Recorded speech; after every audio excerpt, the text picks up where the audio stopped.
Hey, I'm Sunny, and these are the books that I read in July. Book one was This Heart of Mine. It's the fifth book in the Chicago Heart series. The plot was really stupid and ridiculous, but the story ended up being kind of cute. Book two was Until Proven Guilty. This was the first in the J.P. Beaumont series. Series was rated pretty good. It was a mystery series, so I wanted to give it a shot. The mystery itself was pretty good. I enjoyed it, but the romance absolutely killed it. I did try to read book two of the series and had to stop. The author just absolutely killed it with the romance, so I didn't finish book two, and I will not finish the series.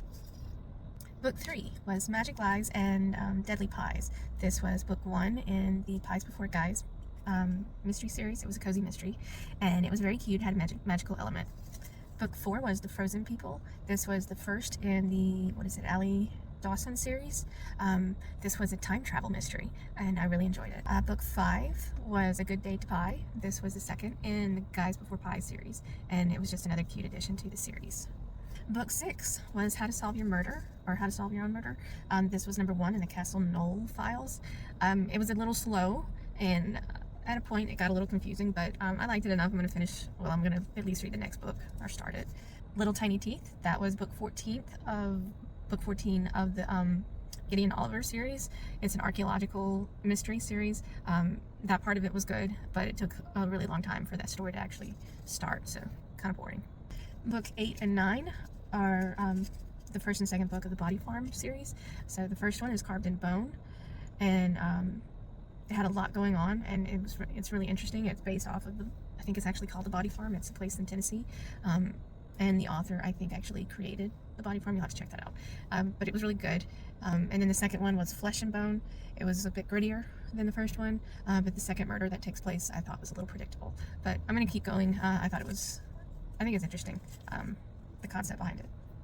The 10th book I read was The 1 Hour Van Gogh. This was a Kindle read for me. It was another short book. It was interesting. He had a sad and short life, but the book was interesting. You got to see, or you got to hear, read, whatever, some of the tidbits and, where he was at in his life when he painted some of those famous paintings that we know about. My 11th and final book for the month of July was The Readers of Broken Wheel recommend. It didn't get very good reviews. I read it to meet a challenge. I thought it was really charming, actually.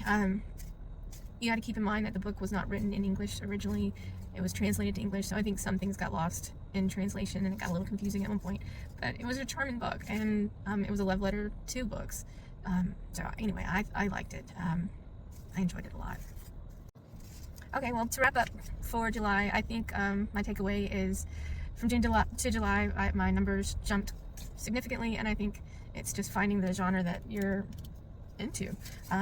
I was reading rom-coms, romantic comedies, because that's what I was into for the longest time. They were quick and easy reads, and they were funny, and but that's not where my head's at anymore, so I've moved on to murder and mystery.